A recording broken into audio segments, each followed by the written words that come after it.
아버지, 어머니 돌아가신 지 얼마나 됐다고 벌써 다른 여자를 만나요? 누군가를 떠올리며 샀던 약과 봉지가 아버지의 손에서 힘없이 축 내려갔습니다. 74살의 아버지는 변명 한마디 없이 42살 아들 앞에서 죄인처럼 고개를 푹 숙여야만 했어요. 하지만 옷장 서랍 깊숙한 곳에서 발견된 낡은 편지 한 통이 모든 진실을 말해주고 있었습니다. 내가 무슨 짓을 한 거지? 누나, 내가 너무 이기적인 것 같아. 아빠의 외로움은 생각지도 못했어. 어머니의 진심을 마주한 아들은 그제야 거실 바닥에 무릎을 꿇고 걷잡을 수 없이 무너져 내렸습니다. 3년 동안 텅 빈 집에서 홀로 숨 막히는 고독을 견뎌냈을 아버지의 시간을 향해 처절한 참회의 눈물을 흘렸어요. 아버지, 죄송합니다. 어머니도 아버지가 행복하길 바라셨어요. 평생 가족만 보고 묵묵히 살아온 74살의 아버지가 왜 다 큰 아들 앞에서 변명 한마디 없이 죄인처럼 고개를 숙여야만 했을까요? 3년 동안 주든 꽃에 물을 주며 텅 빈 집에서 홀로 숨 막히는 고독을 견뎌온 아버지의 작은 봄날을 아들이 잔인하게 짓밟아 버렸기 때문이었어요. 하지만 세상을 떠난 아내가 옷장 깊숙한 곳에 남겨둔 편지 한 통에는 너무도 눈물겨운 진실이 담겨 있었습니다. 어머니의 편지를 읽고 뼈저리게 무너져 내린 아들의 후회와 아버지에게 찾아온 가슴 시린 두 번째 봄날이 궁금하시다면 구독과 좋아요를 함께 부탁드리겠습니다. 지금 어느 곳에서 이 이야기를 듣고 계신지 댓글로 남겨주시면 그곳에 건강과 행복이 가득하길 마음 깊이 바라겠습니다. 그럼 지금부터 눈물 없이는 들을 수 없는 그 먹먹한 이야기를 시작하겠습니다. 사람이 사람을 다시 사랑하는 데는 목숨만큼의 용기가 필요하더라고요. 그날은 비가 왔습니다. 10월 초 아침부터 하늘이 무거웠어요.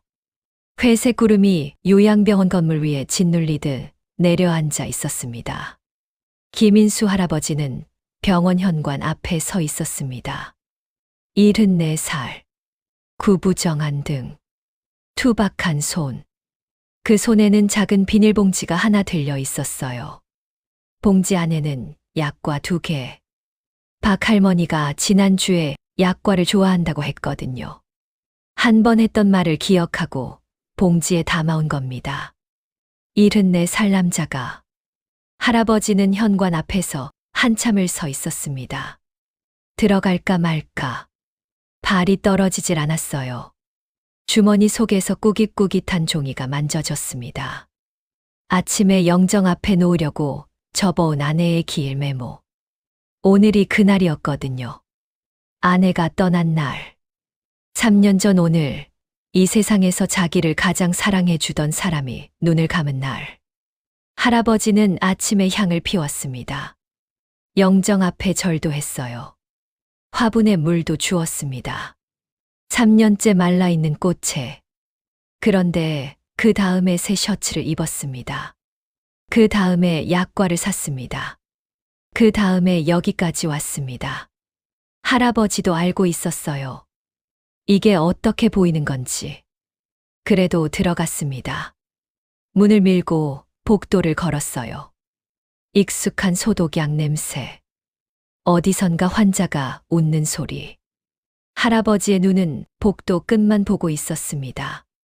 봉사자 대기실 앞. 유리문 너머로 박 할머니가 보였습니다. 환자 할머니의 손을 잡고 뭔가 이야기하며 웃고 있었어요. 그 환한 웃음. 할아버지의 입꼬리가 자기도 모르게 올라갔습니다. 그 순간이었습니다. 아버지, 뒤에서 목소리가 들렸어요. 차갑고 단단한 목소리. 할아버지가 돌아봤습니다. 둘째 아들 준혁이 서 있었습니다. 42살. 양복 차림.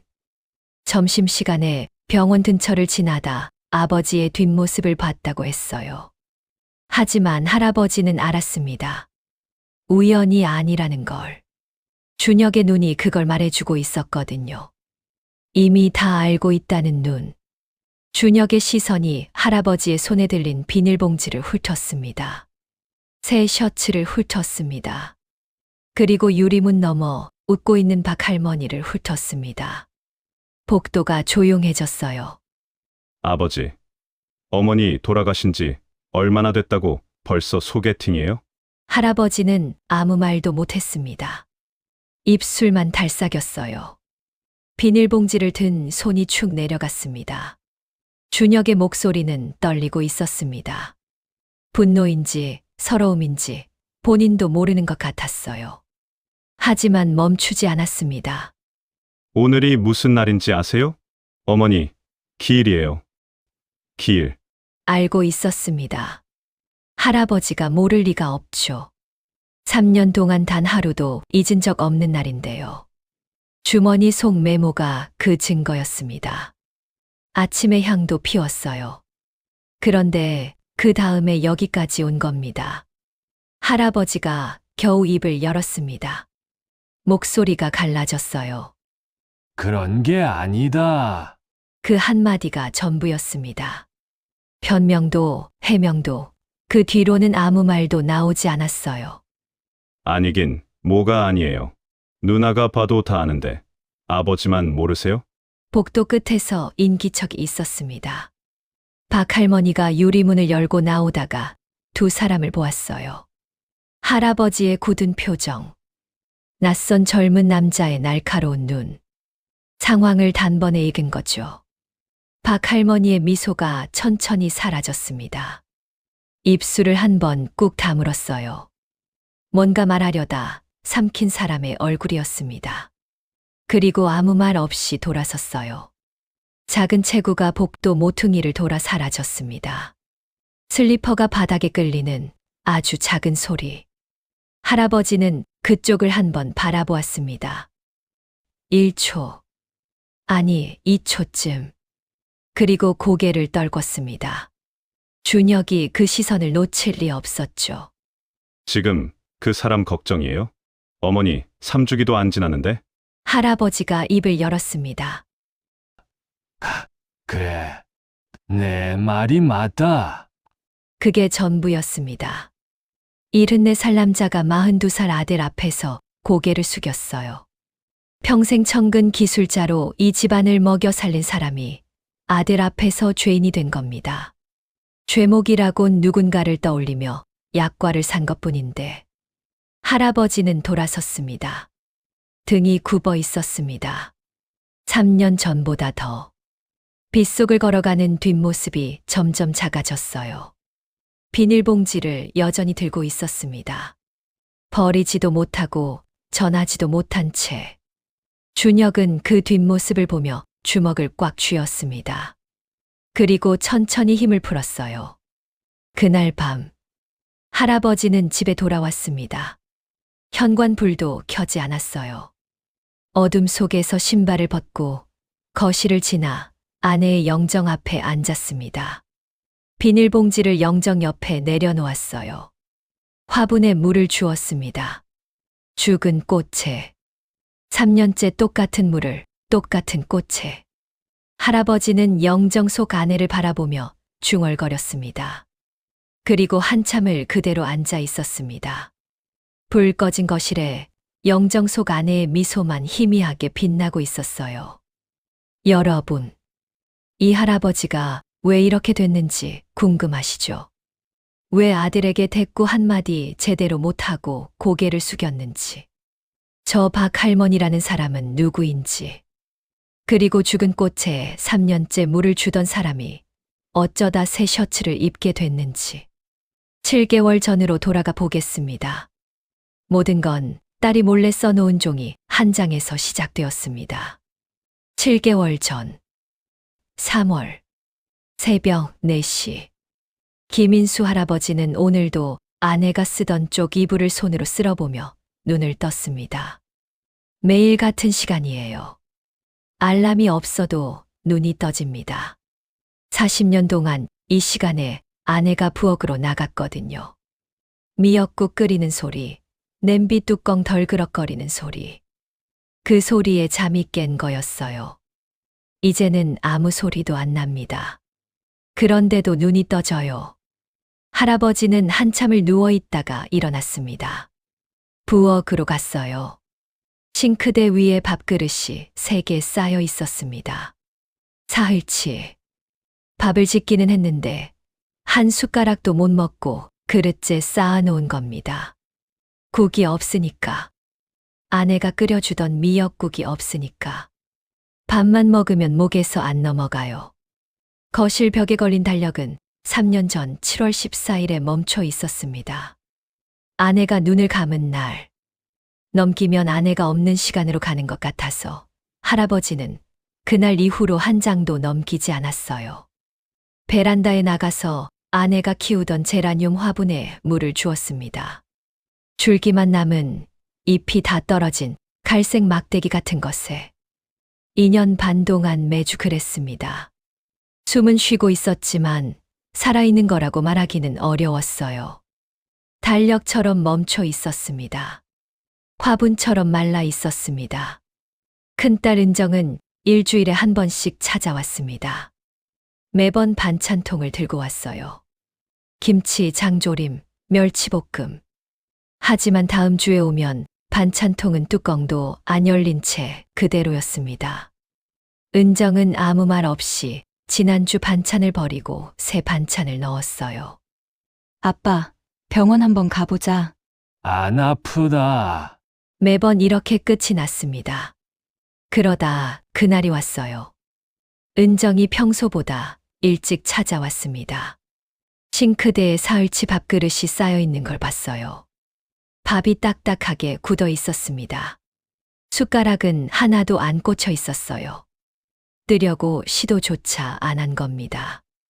은정은 거실로 갔습니다. 할아버지는 영정 앞에 앉아 있었어요. 늘 그 자리. 등이 구부정하게 굽어 있었습니다. 은정은 주먹으로 입을 막고 소리 없이 울었습니다. 어깨만 들썩였어요. 아버지 앞에서 울면 안 된다고 생각했지만 참을 수가 없었습니다. 아빠, 엄마가 보면 얼마나 슬프실까? 아빠가 밥도 안 먹고 이러고 있으면 엄마가 얼마나 슬프실까? 할아버지는 아무 말도 하지 않았습니다. 제발 밖에 나가보세요. 사람들 만나보세요. 내가 사람을 만나서 뭐 하겠니? 화가 난 게 아니었어요. 진심으로 모르겠다는 톤이었습니다. 이미 만나야 할 사람은 다 떠났는데. 은정은 그날 밤 요양병원 봉사활동 신청서를 아버지 몰래 작성했습니다. 봉사자 이름만에 김인수를 적을 때 손이 떨렸어요. 이게 약이 될지 독이 될지 몰랐습니다. 하지만 이대로 두면 아버지는 정말로 저 거실에서 죽을 것 같았어요. 2주 후, 은정은 할아버지에게 말했습니다. 아빠, 요양병원에서 봉사활동 할 사람을 구한대. 일주일에 2번만. 나 대신 좀 가줄 수 있어? 거짓말이었어요. 나 대신이 아니라 아버지를 위해 쓴 신청서인데 딸의 부탁이라는 형식을 빌린 겁니다. 그런데 가서 내가 뭘 도와? 거기 어르신들 많아. 아빠같이 손 잘 쓰는 사람이 필요하대. 한 번만 가보고 싫으면 그만두면 되잖아. 할아버지는 딸의 눈을 봤어요. 눈두덩이가 아직 부어 있었습니다. 한 번만이다. 봉사활동 첫날. 할아버지는 병원 정문 앞에 서서 한참을 들어가지 못했습니다. 안에서 사람들이 웃고 떠드는 소리가 들렸어요. 3년 동안 고요 속에 살았던 사람에게 웃음소리는 그냥 소음이었습니다. 돌아갈까? 은정이한테 아프다고 하면 되지. 그때 뒤에서 봉사활동 담당 간호사가 말을 걸었고 할아버지는 마지못해 안으로 들어갔습니다. 복도를 지나고 대기실을 지나고 온통 낯선 사람들이었어요. 할아버지는 구석 의자에 앉아 시계만 봤습니다. 빨리 끝나면 좋겠다. 그 생각뿐이었어요. 그런데 복도 끝에서 소란이 있었습니다. 휠체어 바퀴가 빠졌는지 할머니, 환자 한 분이 기울어지며 미끄러지고 있었어요. 주변 사람들이 당황하는 사이 작은 체구의 여자 한 명이 뛰어가서 환자를 잡았습니다. 환자의 손을 잡고 환하게 웃는 그 모습. 할아버지는 멀리서 멍하니 바라보았습니다. 이상한 일이었어요.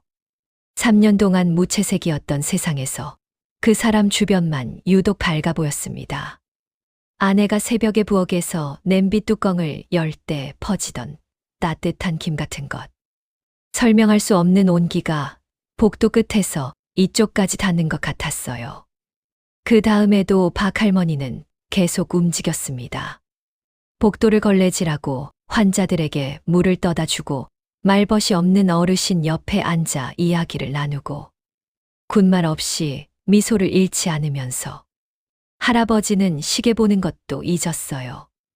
봉사활동이 끝나고 병원을 나서다가 뒤를 한번 돌아봤습니다. 복도 끝에서 박 할머니가 마지막 환자에게 인사하며 웃고 있었어요. 집에 돌아와서 은정에게 전화했습니다. 다음 주에도 가야 하는 거냐? 응, 아빠. 일주일에 2번이래. 알았다. 전화를 끊고 할아버지는 거실에 앉았습니다. 달력은 여전히 3년 전에 멈춰 있었어요. 하지만 그날 밤 할아버지는 평소처럼 일찍 잠자리에 들지 못했습니다. 밤 12시가 훌쩍 넘어서야 겨우 눈을 붙일 수 있었어요. 복도 끝에서 환자 손을 잡고 웃던 사람의 얼굴이 자꾸 떠올랐거든요. 그것뿐이었습니다. 정말로 그것뿐이었어요. 하지만 3년 만에 빈 이불 말고 다른 것을 떠올리며 잠이 든 밤이었습니다. 둘째 주. 할아버지는 병원에 도착하자마자 구석 의자에 앉았습니다. 지난주와 같은 자리, 같은 자세. 달라진 건 하나. 앉자마자 복도 끝을 봤어요. 무의식이었습니다. 박 할머니가 있나 확인한 겁니다. 본인은 인정하지 않겠지만 박 할머니는 이미 와 있었어요. 302로 환자의 침대 시트를 갈고 있었습니다. 등이 작았어요. 시트를 잡아당기는 손이 마른 나뭇가지 같았습니다. 그런데 그 작은 손으로 이불을 3번 탁탁 턴 다음 베개를 넣는 솜씨가 빠르고 정확했어요. 간호사가 다가왔습니다. 김 선생님, 오늘 3층 재활실에서 어르신들 이동 도와주실 수 있으세요?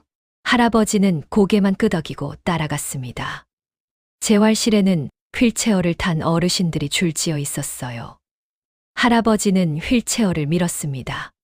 서투른 손이었어요.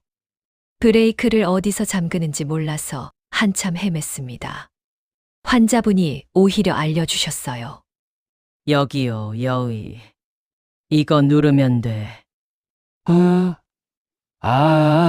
네. 민망했습니다. 40년간 청근 기술자로 기계를 만지던 손이 휠체어 브레이크 하나에 쩔쩔매다니. 점심시간. 봉사자들이 휴게실에 모여 도시락을 먹었습니다. 할아버지는 구석에 앉아 김밥 한 줄을 꺼냈어요. 은정이 싸준 겁니다. 한 개를 집어 입에 넣었는데 옆에서 소리가 들렸습니다. 어머, 김밥 맛있겠다. 따님이 싸주셨어요? 박 할머니가 맞은편에 앉아 있었습니다. 도시락 대신 편의점 삼각김밥 하나를 들고 있었어요. 그게 전부였습니다. 삼각김밥 하나. 네. 좋으시겠다. 따님이 챙겨주시고. 웃으면서 말했어요. 부러운 것 같으면서도 서운한 것 같지는 않은 표정. 그냥 담담했습니다. 할아버지는 김밥통을 박 할머니 쪽으로 밀었습니다. 아무 말 없이 그냥 밀었어요. 에이, 괜찮아요. 저는 이거면 충분해요. 많이 싸왔습니다. 목소리가 작았어요.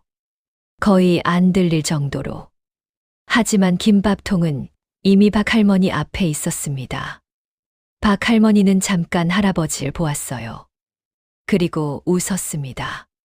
그럼 하나만 먹을게요. 고마워요. 김밥을 먹으며 박 할머니가 물었습니다. 이 병원에 새로 오셨지? 저번 주에 구석에 앉아 계시는 거 봤어요. 아, 네. 처음엔 다 그래요. 나도 처음에 한 달은 복도에서 왔다 갔다만 했어요. 할아버지는 고개만 끄덕였습니다.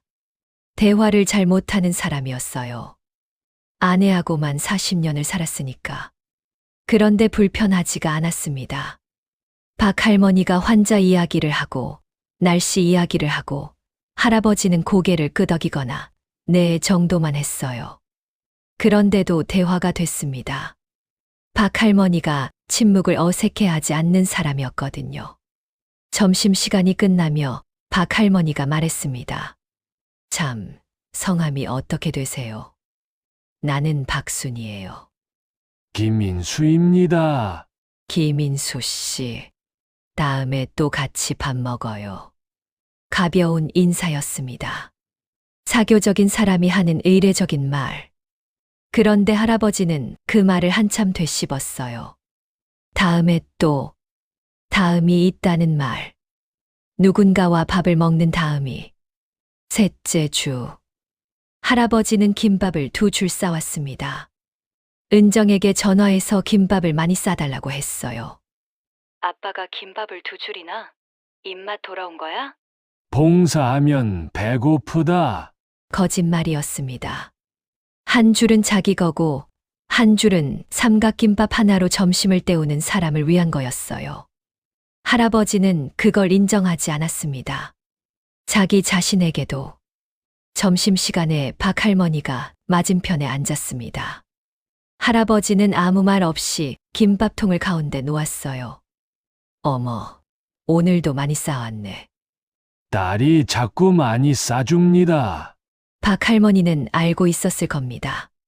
하지만 모르는 척 웃으며 김밥을 집었어요. 그날 오후였습니다.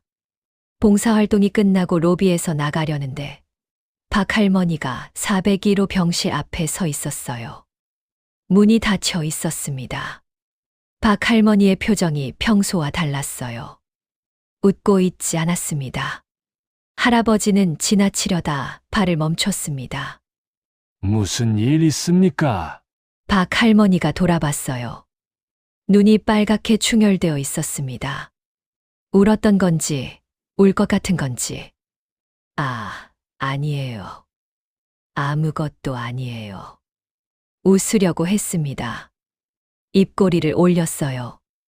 그런데 눈은 웃고 있지 않았습니다. 401호 할아버지가 오늘 새벽에 돌아가셨대요. 잠깐 침묵이 있었어요. 어제까지 웃으면서 고맙다고 하셨는데. 목소리가 떨렸습니다. 박 할머니는 고개를 돌렸어요. 눈물을 보이지 않으려는 거였습니다. 늘 남을 챙기는 사람이 자기 감정은 보여주지 않으려고 애쓰는 거였어요. 할아버지는 아무 말도 하지 못했습니다. 위로의 말을 할 줄 몰랐거든요. 3년 동안 위로를 받기만 했지 누군가를 위로해 본 적이 없었습니다. 그래서 그냥 서 있었어요. 박 할머니 옆에 말없이 한 발짝 떨어진 거리에서 1분쯤 지났을까. 박 할머니가 먼저 고개를 들었습니다. 고마워요. 그냥 옆에 있어 주셔서. 할아버지는 고개만 끄덕였어요. 그때 알았습니다. 위로라는 게 대단한 말이 아니라는 걸. 그냥 옆에 서 있는 것. 떠나지 않는 것. 그것만으로도 되는 거라는 걸. 아내가 입원했을 때 할아버지도 그렇게 했었거든요. 아무 말 없이 병실 구석에 앉아 있었습니다. 손만 잡고. 그게 전부였어요. 그런데 그게 전부인 줄 알았는데 그게 전부가 맞았습니다. 넷째 주. 봉사활동이 끝나고 할아버지는 병원 정원 벤치에 앉아 있었습니다. 해가 지고 있었어요. 할아버지는 3년 만에 처음으로 하늘을 올려다보았습니다. 전에는 하늘을 볼 이유가 없었거든요. 박 할머니가 옆에 앉았어요. 말없이 자연스럽게 마치 원래 그 자리가 자기 자리였던 것처럼. 두 사람은 한참 동안 아무 말 없이 노을을 바라보았습니다. 김인수 씨, 여기 봉사 오시기 전에 뭐 하셨어요? 정근 기술자였습니다. 공장에서. 아, 그래서 손이 그렇게 투박하시구나. 근데 휠체어 미는 건 참 조심스럽게 미시더라고요. 손이 큰 사람이 조심스러우면 그게 참 믿음직해요. 할아버지는 대답하지 않았습니다. 하지만 귀가 빨개졌어요. 노을빛 때문인지 부끄러운 건지 본인도 모르는 표정이었습니다. 또 하나 물어봐도 돼요? 아, 네. 왜 봉사활동 오셨어요? 처음 왔을 때 표정이 세상에서 제일 오기 싫은 사람 같았거든요. 노을이 점점 짙어지고 있었습니다. 딸이 보내서 왔습니다. 그럼 지금은? 지금도 딸이 보내서 오시는 거예요. 할아버지는 대답하지 못했습니다. 아니오라고 하면 그건 다른 이유가 있다는 뜻이 되니까. 그 다른 이유가 뭔지 할아버지 자신도 아직 이름을 붙이지 못했으니까. 박 할머니는 더 묻지 않았어요.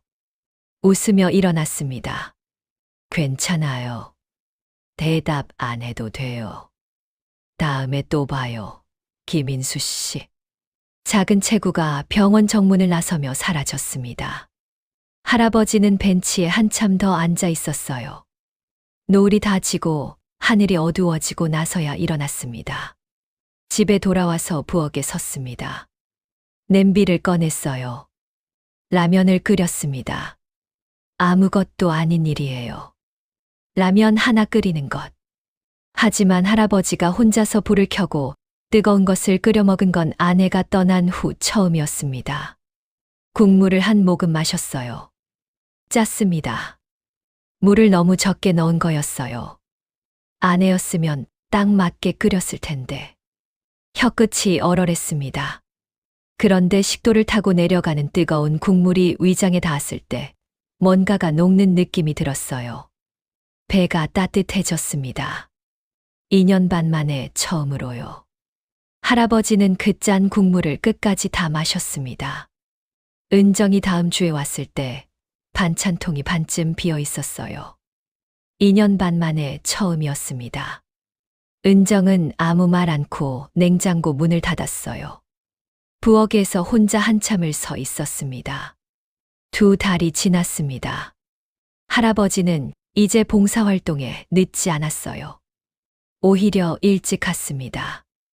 약속 시간보다 30분 먼저 도착해서 구석 의자에 앉아 있었어요. 구석이지만 복도 끝이 잘 보이는 자리.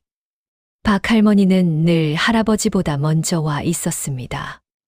이미 환자들을 돌보고 있었어요. 시트를 갈고 물을 떠다 주고 말벗을 해주고. 그 모습을 보면 할아버지의 하루가 시작됐습니다. 이상한 일이었어요. 3년 동안 새벽 4시에 빈 이불을 쓸어보는 것이 하루의 시작이었는데 이제는 작은 체구의 여자가 복도를 걸어가는 모습이 하루의 시작이 된 겁니다.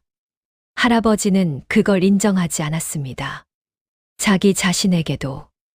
2 사람의 점심은 이제 약속이 되어 있었어요. 말로 정한 적은 없습니다. 그냥 점심시간이 되면 박 할머니가 맞은편에 앉고 할아버지가 김밥통을 가운데 놓고 둘이 먹는 거였어요. 박 할머니는 말이 많은 편이었습니다. 환자 이야기, 날씨 이야기, 옛날에 뭘 잘 만들어 먹었다는 이야기. 할아버지는 듣기만 했어요. 아, 네. 그렇습니까? 그랬군요. 이 3마디로 40분을 버텼습니다. 그런데 박 할머니는 할아버지가 말을 안 하는 걸 불편해하지 않았어요. 오히려 이렇게 말한 적이 있습니다. 김인수 씨는 참 좋아요. 다른 사람들은 내가 말하면 건성으로 듣거든. 눈을 딴 데 두고. 근데 김인수 씨는 눈을 보면서 들어요. 그게 얼마나 귀한 건지 몰라요. 할아버지는 멋쩍어서 김밥만 씹었습니다. 사실 할아버지가 눈을 보면서 들은 것 말을 잘 들어서가 아니에요. 박 할머니가 말할 때 눈이 웃거든요. 입보다 눈이 먼저 웃는 사람이었습니다. 그게 아내를 닮았어요. 아, 그 생각을 한순간 할아버지는 스스로 놀랐습니다. 닮았다고 생각한 거였어요. 아내와 다른 사람을 비교한 거였어요. 숟가락을 든 손이 잠깐 멈췄습니다. 하지만 박 할머니가 무슨 이야기를 이어갔고 그 생각은 국물과 함께 넘어갔습니다. 그날 오후 봉사활동이 끝나고 병원을 나서는데 비가 왔습니다. 할아버지는 우산이 있었어요. 은정이 가방에 넣어둔 접이식 우산. 박 할머니는 우산이 없었습니다. 병원 현관에 나란히 서서 비를 바라보고 있었어요. 금방 그치겠지. 좀 기다려 볼게요. 할아버지는 우산을 꺼냈습니다. 펼치지 않았어요. 그냥 박 할머니 쪽으로 내밀었습니다. 에이, 그럼 김인수 씨는요? 나는 비 맞아도 됩니다. 안 돼요. 이 나이에 비 맞으면 감기 들어요. 감기는 안 걸립니다. 그건 본인이 정하는 게 아니에요. 신랑이었어요. 우산 하나를 놓고 74살과 70살이 실랑이를 한 겁니다. 결국 박 할머니가 우산을 반쯤 받고 두 사람이 같이 쓰면 되지 않겠냐고 했습니다. 접이식 우산이었어요. 작았습니다. 두 사람이 쓰기에는 한쪽 어깨가 반드시 젖을 수밖에 없는 크기. 할아버지가 우산을 들었습니다. 투박한 손이 우산대를 잡았어요. 의식하지 않았을 겁니다. 하지만 우산이 박 할머니 쪽으로 기울어져 있었어요. 할아버지의 왼쪽 어깨가 비에 젖고 있었습니다. 박 할머니는 그걸 봤어요. 아무 말 하지 않았습니다. 버스 정류장까지 3분쯤 걸었어요. 두 사람 다 말이 없었습니다. 빗소리만 들렸어요. 우산 위로 떨어지는 빗소리, 아스팔트에 튀기는 빗소리. 정류장에 도착했을 때 박 할머니가 말했습니다. 김인수 씨, 어깨 다 젖었잖아요. 몰랐습니다. 거짓말. 박 할머니가 웃었어요. 할아버지도 웃었습니다. 입꼬리만 살짝. 하지만 웃은 겁니다. 아내가 떠난 후 처음으로 다른 사람 앞에서 웃은 거였어요. 버스가 왔습니다. 박 할머니가 탔어요. 창문 너머로 손을 흔들었습니다. 할아버지는 손을 들지 못했어요. 그냥 고개만 끄덕였습니다. 버스가 떠나고 할아버지는 정류장에 한참 서 있었습니다. 젖은 왼쪽 어깨가 차가웠어요. 그런데 이상하게 싫지 않았습니다. 그 다음 주, 평소처럼 점심을 먹고 있었어요. 박 할머니가 옛날 이야기를 하다가 문득 말이 끊겼습니다. 김밥을 집다가 손이 멈춘 거였어요. 왜 그러십니까? 아, 아니에요. 갑자기 생각났어. 웃었습니다. 하지만 그 웃음이 평소와 달랐어요. 입꼬리는 올라가 있는데 눈이 젖어 있었습니다. 할아버지는 더 묻지 않았어요. 묻지 않되 김밥통을 조금 더 박 할머니 쪽으로 밀었습니다. 그날 봉사활동이 끝난 후 두 사람은 또 병원 정원 벤치에 앉았습니다. 이제는 암묵적인 약속이 된 자리. 노을은 없었어요. 흐린 날이었습니다. 박 할머니가 먼저 입을 열었습니다. 목소리가 평소보다 낮았어요. 김인수 씨, 나 솔직히 말해도 돼요? 아, 네. 나 여기 봉사 오는 거 좋아서 오는 거 맞아요. 근데 이유가 사람들이 생각하는 거랑 좀 달라요. 할아버지는 옆을 보았습니다. 박 할머니는 앞을 보고 있었어요. 병원 건물 너머 흐린 하늘을. 남편이 위암이었어요. 진단받고 2년. 처음 1년은 그래도 괜찮았어. 같이 밥 먹고, 같이 산책하고, 마지막 6개월은 병실이었죠. 할아버지는 아무 말도 하지 않았습니다. 아들이 하나 있었어요. 미국에 유학가 있었는데, 아버지 아프다고 연락했더니 바쁘대요. 회사에서 중요한 프로젝트가 있대요. 박 할머니의 목소리는 떨리지 않았습니다. 오히려 담담했어요. 여러 번 되씹어서 이제는 울음이 닳아버린 사람의 목소리. 남편이 돌아가시던 날에도 안 왔어요. 장례식에도 안 왔어요. 장례식이 끝나고 사흘 뒤에 전화가 왔는데 아들이 그러더라고요. 엄마 미안해. 정말 시간이 안 됐어. 잠깐 침묵이 있었습니다. 그 뒤로 연락 안 해요. 나도 안 하고 아들도 안 하고. 할아버지는 가만히 듣고 있었습니다. 주먹이 무릎 위에서 꽉 쥐어져 있었어요. 본인도 모르게 박 할머니가 돌아봤습니다. 할아버지와 눈이 마주쳤어요. 그 한마디에 할아버지의 숨이 멈췄습니다. 무서운지 아니까. 그 말이 할아버지의 가슴을 관통했어요. 아내가 병실에 누워있을 때 할아버지는 손을 잡아줄 수 있었습니다. 그게 아무리 무력한 행위였어도 잡아줄 손은 있었어요. 하지만 박 할머니에게는 그 손이 없었습니다. 남편이 죽어가는 걸 혼자 지켜보고 장례를 혼자 치르고 빈집에 혼자 돌아온 사람. 할아버지는 아무 말도 하지 못했어요. 위로의 말이 떠오르지 않았습니다. 뭐라고 해야 할지. 힘드셨겠습니다. 너무 가볍잖아요. 이해합니다. 그것도 아닌 것 같았어요. 그래서 할아버지는 그냥 앉아 있었습니다. 1분, 2분. 바람이 불었어요. 박 할머니의 흰 머리가 흔들렸습니다. 할아버지가 입을 열었어요. 나도, 박 할머니가 고개를 돌렸습니다. 나도 마누라가 병원에 있을 때 매일 밤 손을 잡고 있었습니다. 아무것도 못 해주면서 손만 잡았어요. 목소리가 갈라졌습니다. 마누라가 떠나고 나서 그 손을 어디 놔야 할지 몰랐습니다. 3년 동안 몰랐어요. 박 할머니의 눈에 물기가 번졌습니다. 그래서 죽은 꽃에 물을 줬습니다.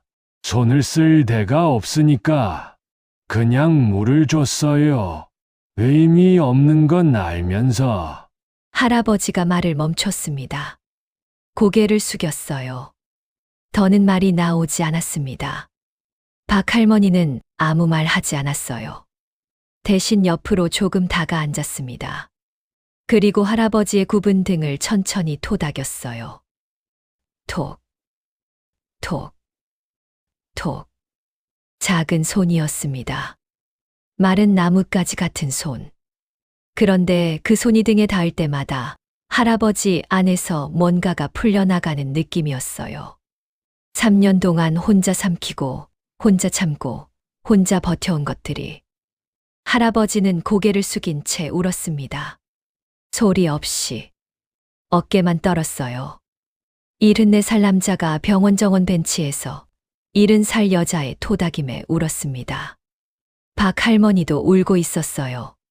소리 없이. 등을 토닥이는 손은 멈추지 않으면서. 한참 뒤 할아버지가 겨우 말했습니다. 고맙습니다. 나도요. 해가 다 졌습니다. 어두워진 정원에서 벤치에 앉은 두 사람의 실루엣만 보였어요.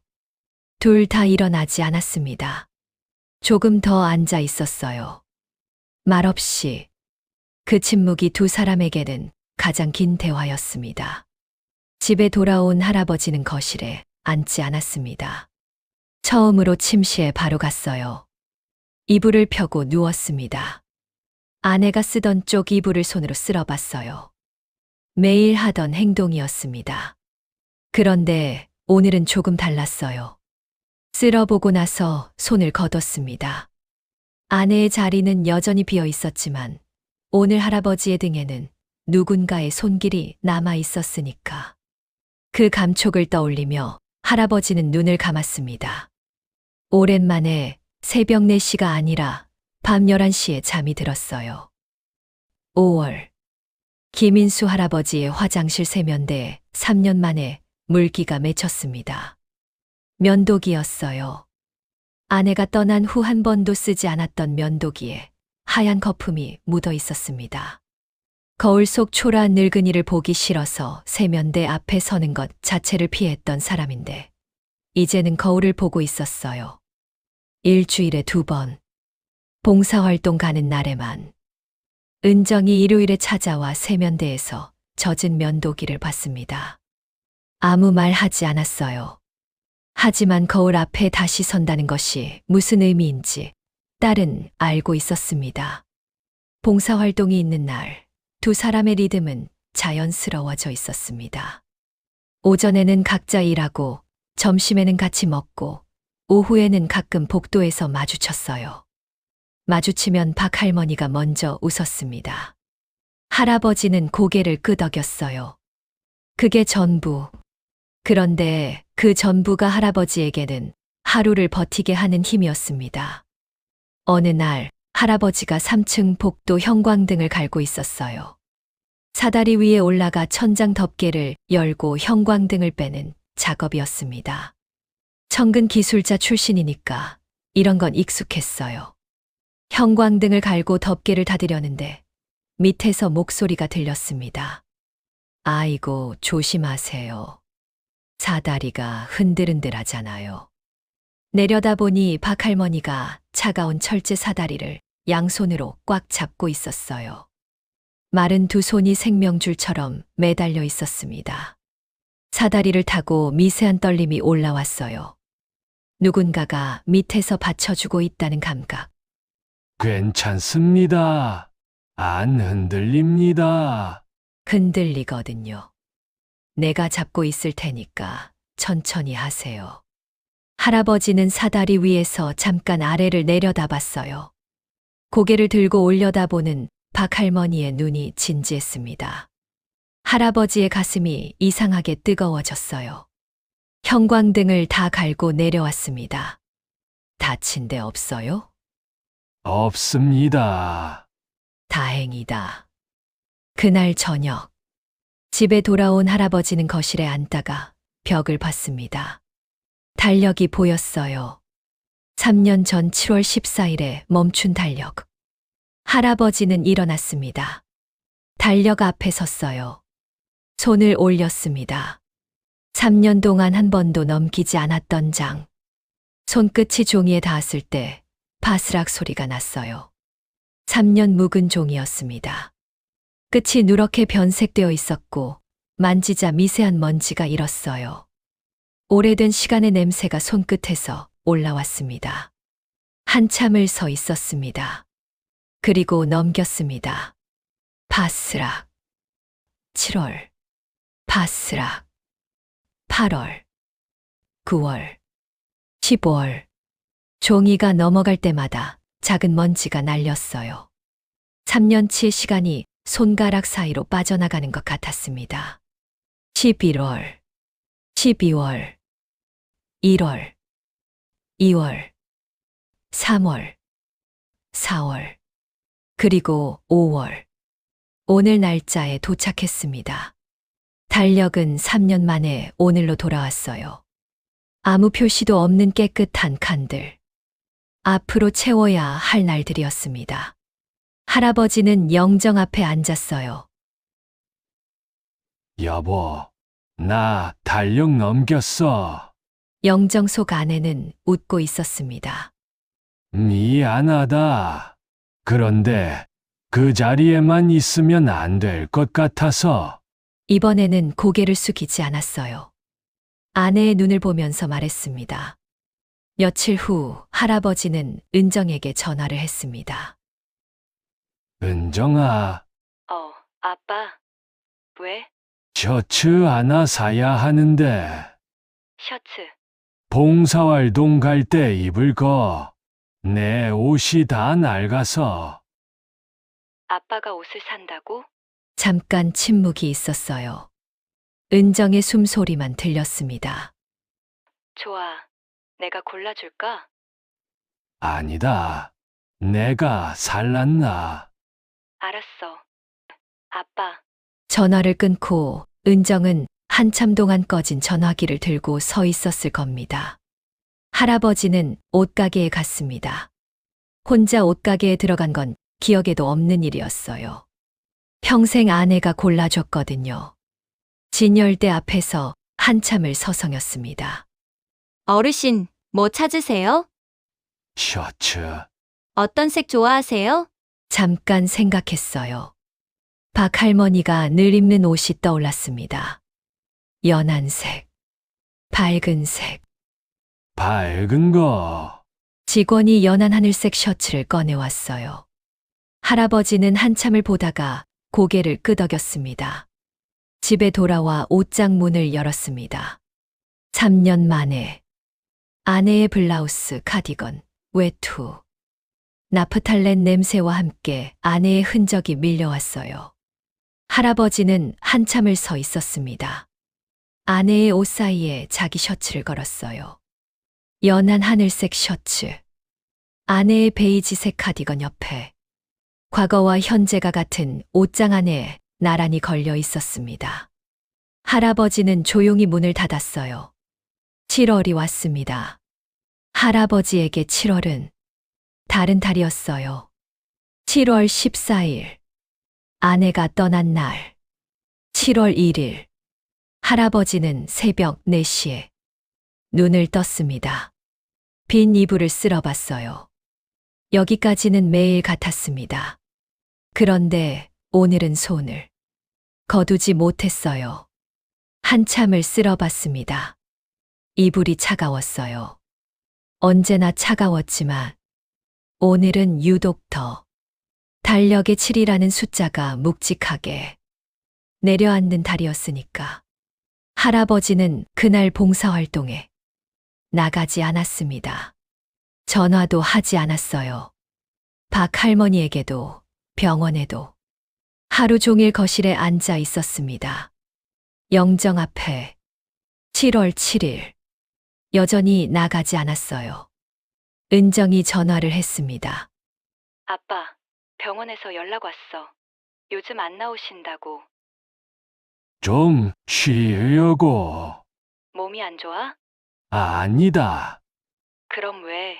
7월이잖아. 은정은 말을 멈췄어요. 알았으니까. 알았어. 아빠, 무리하지 마. 전화를 끊고 할아버지는 아내에게 말했습니다. 여보, 나 요즘 병원에 안 가고 있어. 잠깐. 거기 가면 내 생각이 안 나는 시간이 생겨. 그게 무서워서. 그거였어요. 할아버지가 두려워한 건 박 할머니가 아니었습니다. 박 할머니와 함께하는 시간 동안 아내가 떠오르지 않는 것. 점심을 먹으며 웃고 벤치에 앉아 이야기하고 복도에서 마주치면 고개를 끄덕이는 그 시간 동안 아내를 잊고 있었다는 것. 그게 행복인 줄 알았는데 7월이 오니까 배신으로 느껴진 겁니다. 7월 14일, 기일 당일. 할아버지는 아침에 일어나 영정 앞에 향을 피웠습니다. 절을 했어요. 화분에 물을 주었습니다. 2 화분이었어요. 3년째 말라있는 제라늄. 그리고 은정이 몇 주 전에 갔다 놓은 살아있는 제라늄. 할아버지는 둘 다의 물을 주었습니다. 죽은 것에도 살아있는 것에도. 기일 제사를 간단히 지냈어요. 혼자서. 그리고 영정 앞에 앉았습니다. 옷장이 보였어요. 닫혀 있었습니다. 하지만 안에 뭐가 있는지 할아버지는 알고 있었어요. 아내의 옷들, 그리고 그 사이에 걸린 연한 하늘색 셔츠. 할아버지는 일어나서 옷장 앞에 섰습니다. 문을 열었어요. 나프탈렌 냄새, 아내의 블라우스, 카디건, 그리고 그 사이에 끼어 있는 하늘색 셔츠. 셔츠를 꺼냈습니다. 산지 2달이 넘었는데 한 번도 못 입은 셔츠. 봉사활동에 입으려고 샀는데 사놓고 보니 부끄러워서 옷걸이에서 꺼내지 못했어요.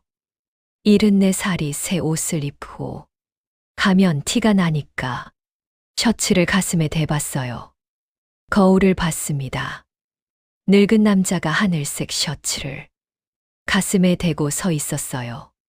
주름투성이 얼굴. 어울리지 않았습니다. 그런데 눈이 달랐어요. 거울 속 눈에 3년 동안 없었던 것이 있었습니다. 살아있는 사람의 눈이었어요. 할아버지는 셔츠를 입었습니다. 단추를 채우는 손이 떨렸어요. 하나, 둘, 셋. 다 채우고 거울을 다시 봤습니다. 괜찮았어요. 괜찮은 게 까무러치게 부끄러웠습니다. 영정 앞으로 돌아갔어요. 여보, 네 아내. 나 요즘 주책이야. 목소리가 갈라졌습니다. 근데 있잖아. 그 사람이 웃으면 내가 미역국 끓일 때 콧노래 하던 거랑 같은 느낌이야. 따뜻해. 무섭도록. 한참을 삼켰어요. 용서해라. 아니, 용서 안 해도 돼. 근데 나 오늘은 갈란다. 일어섰습니다. 현관에서 신발을 신었어요. 문을 열기 전에 한번 뒤를 돌아봤습니다. 거실 끈 영정 속 아내가 웃고 있었어요. 할아버지는 문을 열고 나갔습니다. 하늘색 셔츠를 입고 주머니에 길 메모를 넣은 채 길에서 약과 2개를 샀어요. 여러분, 이제 아시겠죠? 챕터 1에서 할아버지가 병원 현관에 서 있었던 이유, 새 셔츠를 입고 있었던 이유, 약과를 들고 있었던 이유. 이 사람은 배신자가 아니었어요. 3년 동안 죽은 꽃에 물을 주며 멈춰 있던 사람이 목숨만큼의 용기를 내어 옷장 문을 연 겁니다. 그런데 그 문을 연 날이 하필 기일이었던 거예요. 이 다음에 무슨 일이 있었는지는 이미 보셨습니다. 복도에서 아들을 만났어요. 아버지, 어머니 돌아가신 지 얼마나 됐다고 벌써 소개팅이에요? 그리고 할아버지는 고개를 숙였습니다. 약과를 버리지도 전하지도 못한 채 집에 돌아와 영정 앞에 앉아 말했어요. 여보, 나 혼났어. 하지만 이야기는 여기서 끝이 아닙니다. 그날 밤 할아버지에게 전화가 한 통 왔거든요. 박 할머니였습니다. 그날 밤 영정 앞에 앉아 있던 할아버지의 전화기가 울렸습니다. 모르는 번호였어요. 할아버지는 전화를 잘 안 받는 사람입니다. 은정이랑 준혁이 번호, 병원 번호, 그게 전부였어요. 모르는 번호는 무시하는 게 일상이었습니다. 그런데 받았어요. 왜 받았는지는 본인도 모를 겁니다. 김인수 씨. 작은 목소리였어요. 평소 박 할머니의 목소리와 달랐습니다. 밝지 않았어요. 조심스러웠습니다. 아, 네. 괜찮으세요? 할아버지는 대답하지 못했어요. 괜찮냐고요. 아들에게 죄인 취급을 받고 약과를 영정 앞에 내려놓고 불 꺼진 거실에 혼자 앉아 있는 사람이 괜찮을 리가 없잖아요. 아, 네. 괜찮습니다. 거짓말이었습니다. 박 할머니도 알고 있었을 거예요. 하지만 더 캐묻지 않았습니다. 잠깐 침묵이 있었어요. 전화기 너머로 박 할머니의 숨소리만 들렸습니다. 오늘 병원에서 봤어요. 아드님이 오신 거. 할아버지의 손이 전화기를 꽉 쥐었습니다. 다 들었어요. 복도에서. 할아버지는 눈을 감았어요. 아들의 목소리가 다시 들리는 것 같았습니다. 어머니 돌아가신 지 얼마나 됐다고 벌써. 그 말을 박 할머니도 들었다는 거였어요. 복도 모퉁이를 돌아서면서 다 들은 거였습니다. 부끄러웠어요. 부끄럽다는 말로는 부족했습니다. 쥐구멍에 숨고 싶었어요. 김인수 씨, 미안해요. 할아버지가 눈을 떴어요. 미안하다고요? 왜 박 할머니가 미안하다는 겁니까? 나 때문에 아드님한테 혼나신 거잖아요. 내가 좀 더 조심했어야 했는데. 아닙니다. 그건 아니에요. 내가 먼저 다가갔잖아요. 점심도 벤치에서도. 내가 좀 더 선을 지켰으면 김인수 씨가 이렇게까지 안 됐을 텐데. 목소리가 떨리고 있었어요. 박 할머니도 울고 있는 거였습니다. 소리 없이. 할아버지는 전화기를 잡은 손에 힘이 들어갔어요. 뭐라고 해야 할지 몰랐습니다. 아니라고, 당신 잘못이 아니라고, 그렇게 말해야 하는데 입이 열리지 않았어요. 그때 박 할머니가 먼저 말했습니다. 김인수 씨, 당분간 병원에 안 나오셔도 돼요. 가족이 먼저예요. 아드님 마음이 풀릴 때까지 무리하지 마세요. 할아버지는 아무 말도 하지 못했어요. 그런데요. 짧은 침묵. 하나만 기억하세요. 행복해지려는 게 미안해할 일은 절대 아니에요. 전화가 끊겼습니다. 신호음이 울렸어요. 뚜뚜뚜. 할아버지는 전화기를 내려놓지 못했습니다. 한참을 귀에 대고 있었어요. 이미 끊긴 전화를. 마치 그 너머에 아직 박 할머니가 있는 것처럼. 행복해지려는 게 미안해할 일은 아니라고. 그 말이 귓속에서 맴돌았습니다. 할아버지는 그 뒤로 병원에 나가지 않았어요. 1주일, 2주일. 다시 거실에 앉아 있는 날이 늘어났습니다. 영정 앞에 달력은 7월을 가리키고 있었어요. 넘겨놓은 달력이 다시 멈춘 것 같은 기분이었습니다. 밥은 먹었어요. 완전히 옛날로 돌아가지는 않았습니다. 하지만 면도는 하지 않았어요. 거울 앞에 서지 않았습니다. 은정이 찾아왔어요. 아빠, 병원에 다시 안 나갈 거야? 당분간 준혁이 때문이야? 할아버지는 대답하지 않았습니다. 은정은 알고 있었어요. 준혁에게 들었거든요. 아버지가 병원에서 어떤 여자와 웃고 있었다는 이야기. 기일날에 새 셔츠를 입고 나간 이야기. 은정은 한참을 말이 없다가 입을 열었습니다. 아빠, 나는 아빠가 행복하면 좋겠어. 준혁이는 시간이 필요할 거야. 걔는 엄마를 너무 많이 닮아서 한 번 잡으면 안 놓는 거. 그래. 근데 아빠, 준혁이 마음도 맞는 거야. 엄마가 보고 싶은 거야. 아빠를 미워하는 게 아니라. 할아버지는 고개를 끄덕였어요. 알고 있었습니다. 준혁이 화가 난 건 아버지를 미워해서가 아니에요. 어머니를 너무 사랑해서였어요. 어머니를 대신할 수 있는 사람이 세상에 있다는 걸 인정하고 싶지 않은 거였습니다. 그 마음을 할아버지가 모를 리가 없죠. 본인도 같은 마음이었으니까. 한편 준혁은 준혁대로 괴로웠습니다. 병원 복도에서 아버지에게 소리를 지른 뒤 준혁은 차 안에서 한참을 앉아 있었어요. 시동을 켜지 못했습니다. 아버지의 뒷모습이 자꾸 떠올랐거든요. 빛 속에서 점점 작아지던 등, 비닐봉지를 든 손, 굽은 어깨. 분명히 옳은 말을 한 건데, 어머니 편을 든 건데, 그런데 왜 이렇게 속이 빈 것 같은 건지. 준혁에게 아버지는 항상 강한 사람이었어요. 공장에서 밤새 야근하고 돌아와도 불평 한마디 안 하던 사람. 집안에 무슨 일이 생기면 묵묵히 해결하고 뒤돌아서던 사람. 자식들 앞에서 한 번도 약한 모습을 보인 적이 없는 사람.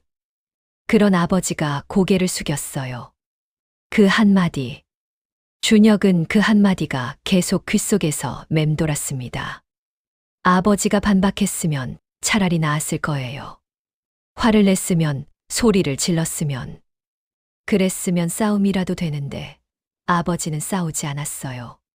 그냥 졌습니다. 아들한테. 그게 준혁을 가장 괴롭게 한 거였어요. 3주가 지났습니다. 할아버지는 여전히 병원에 나가지 않았어요. 은정은 일주일에 2번 찾아와 밥을 해주고 갔습니다. 준혁은 연락이 없었어요. 할아버지는 영정 앞에 앉아 있는 시간이 다시 늘어났습니다. 하지만 완전히 예전으로 돌아가지는 않았어요. 달력은 여전히 7월을 가리키고 있었습니다. 넘긴 달력. 되돌리지는 않았어요.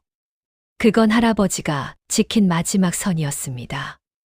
어느 날 밤 할아버지는 박 할머니에게 전화를 걸었습니다. 오래 망설였어요. 전화기를 들었다 놨다 3번. 결국 걸었습니다. 신호음이 2번 울렸어요. 김인수 씨. 여보세요? 할아버지는 입을 열었습니다. 목소리가 갈라졌어요. 당분간 보지 맙시다. 짧은 침묵. 네. 단 한 글자. 할아버지는 그 한 글자가 세상에서 가장 무거웠습니다. 병원에도 당분간 안 나갈 겁니다. 네. 또 한 글자. 그동안 고마웠습니다. 그동안이라는 말이 나왔어요. 끝이라는 뜻 같았습니다. 할아버지도 자기가 왜 그 말을 했는지 몰랐을 거예요. 하고 싶은 말은 그게 아니었는데. 김인수 씨. 아, 네. 나는 괜찮아요. 잠깐. 근데 김인수 씨는 괜찮아요? 할아버지는 대답하지 못했습니다. 밥은 먹고 있어요? 먹고 있습니다. 거짓말. 할아버지가 입을 다물었어요. 라면이라도 끓여 드세요. 짜게 끓여도 돼요. 짜도 다 마시면 되니까. 할아버지의 눈이 뜨거워졌습니다. 가면, 짠, 국물. 처음으로 혼자 끓여 먹었던 그 라면. 박 할머니가 그걸 알 리는 없었어요. 하지만 짜도 다 마시면 된다는 그 말이 할아버지에게는 세상에서 가장 따뜻한 위로였습니다. 아, 네. 그럼 끊을게요. 건강하세요, 김인수 씨. 전화가 끊겼습니다. 할아버지는 전화기를 무릎 위에 올려놓고 한참을 앉아 있었어요. 울지 않았습니다. 눈물이 안 났어요. 너무 아프면 눈물이 안 나온다고 하더라고요. 그런 거였을 겁니다. 전화를 끊고 할아버지는 부엌에 갔어요. 냄비를 꺼냈습니다. 라면을 끓였어요. 이번에도 짰습니다. 물을 적게 넣은 거였어요. 하지만 끝까지 다 마셨습니다. 8월이었습니다. 은정은 매주 아버지 집에 왔어요. 밥을 해주고 빨래를 돌리고 바닥을 쓸었습니다. 할아버지는 거실에 앉아 딸이 돌아다니는 소리를 듣고 있었어요. 예전과 다른 게 있다면 밥은 먹었다는 거예요. 반찬통이 비진 않았지만 숟가락 자국은 있었습니다. 라면 봉지도 쓰레기통에 쌓여 있었어요. 살아는 있었습니다. 하지만 면도기는 건조대에 그대로였고 세면대에 물기는 없었어요. 옷장 문도 닫혀 있었습니다. 하늘색 셔츠가 아내의 카디건 옆에 걸린 채로. 어느 일요일, 은정은 밥을 해놓고 평소 하지 않던 일을 시작했습니다. 어머니의 옷을 정리하기로 한 거예요. 3년이 지났으니까 언젠가는 해야 할 일이었습니다. 은정은 아버지에게 먼저 물었어요. 아빠, 엄마 옷 좀 정리해도 돼? 이제 3년이 넘었잖아. 필요한 사람한테 나눠줄 거 나눠주고. 할아버지는 한참을 말이 없었어요. 영정을 봤습니다. 그리고 고개를 끄덕였어요. 그래야. 은정은 옷장을 열었습니다. 아내의 블라우스, 카디건, 외투. 나프탈렌 냄새가 밀려왔어요. 은정의 손이 잠깐 멈췄습니다. 어머니의 냄새. 세제와 나프탈렌이 섞인 어렸을 때부터 맡아온 냄새. 눈물이 올라왔지만 꾹 참았어요. 오늘은 울려고 온 게 아니니까. 하나씩 꺼내서 비닐봉지에 담았습니다. 블라우스, 카디건, 얇은 잠바, 긴 치마. 어머니가 명절 때 입던 한복 저고리. 그때 은정의 손이 옷장 아래쪽 서랍에 닿았어요. 서랍을 열었습니다. 양말, 수건, 속옷. 그 밑에 뭔가가 있었어요. 천으로 된 파우치. 낡은 꽃무늬 천. 은정은 그걸 꺼냈습니다. 가벼웠어요. 안에 뭔가 접혀 있었습니다. 파우치를 열었어요. 편지였습니다. 봉투에 이름이 적혀 있었어요. 인수 씨에게 어머니 필체였습니다. 은정은 숨을 멈췄어요. 봉투가 밀봉되어 있었습니다. 한 번도 뜯지 않은 상태. 할아버지는 이게 있는 줄도 몰랐던 거예요. 은정의 손이 떨렸습니다. 열어볼까? 아버지 것인데. 먼저 열면 안 되는 건 아닐까? 하지만 봉투 뒷면에 작은 글씨가 더 있었어요. 내가 먼저 가면 읽어주세요. 은정은 봉투를 들고 거실로 나왔습니다. 할아버지는 영정 앞에 앉아 있었어요. 늘 그 자리. 아빠, 할아버지가 돌아봤어요. 은정의 손에 들린 봉투를 봤습니다. 꽃무늬 파우치가 옆에 있었어요. 엄마 서랍에서 나왔어.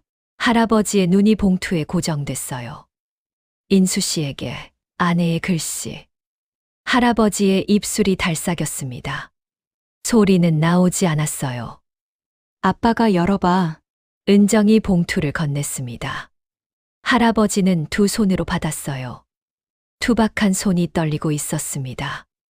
봉투가 바스락거렸어요. 한참을 들고만 있었습니다. 열지 못했어요. 열면 아내의 목소리가 들릴 것 같아서. 3년 동안 듣지 못했던 목소리가 종이 위에 살아있을 것 같아서. 은정이 말했어요.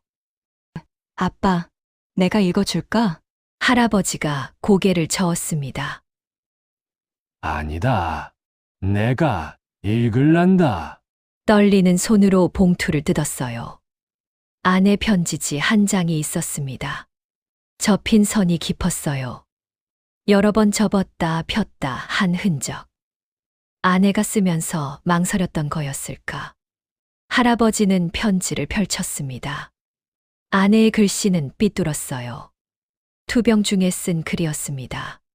손에 힘이 없었던 거예요.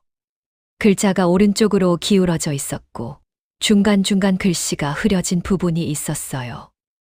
눈물 자국인지 물이 떨어진 건지. 할아버지는 천천히 읽었습니다. 소리 내어. 인수 씨, 이 편지를 읽고 있다면 내가 먼저 갔다는 뜻이네요. 원래 이런 거 안 쓰는 사람인데 요즘 밤에 잠이 안 와서 자꾸 생각이 나요. 인수 씨가 혼자 있는 모습이. 할아버지의 목소리가 갈라졌어요. 하지만 멈추지 않았습니다. 나는 인수 씨를 알아요. 내가 없으면 밥을 안 먹을 사람인가? 아침에 일어나서 옆에 아무도 없으면 하루를 시작할 이유를 못 찾을 사람인가? 그게 제일 걱정이에요. 은정이 손으로 입을 막았어요. 소리가 새어나올 것 같아서. 그러니까 부탁 하나만 할게요. 밥 먹어요. 혼자라도 꼭 밥 먹어요. 국이 없으면 라면이라도 끓여 먹어요. 할아버지가 읽다가 멈췄습니다. 가면. 아내가 라면이라고 썼어요. 할아버지는 편지를 잡은 손이 떨려서 한참을 읽지 못했습니다. 박 할머니가 전화로 했던 말이 겹쳤거든요. 라면이라도 끓여 드세요. 우연이었을 겁니다. 하지만 그 우연이 할아버지의 가슴을 갈기갈기 찢어 놓았어요. 겨우 다시 읽었습니다. 그리고 하나 더. 나 때문에 웃지 마세요. 아, 이게 무슨 말이냐 하면 나를 생각하면서 울지만 말라는 거예요. 가끔 생각나면 웃어요. 그리고 나 말고 다른 사람하고도 웃어요. 할아버지의 눈에서 눈물이 떨어졌습니다. 편지지 위에, 아내의 글씨 위에, 3년 전 아내가 흘린 물방울 자국 옆에 할아버지의 눈물이 나란히 떨어졌어요. 인수 씨는 사람을 좋아하는 사람이에요. 본인은 모를 거예요. 평생 나한테만 그랬으니까. 근데 나는 알아요.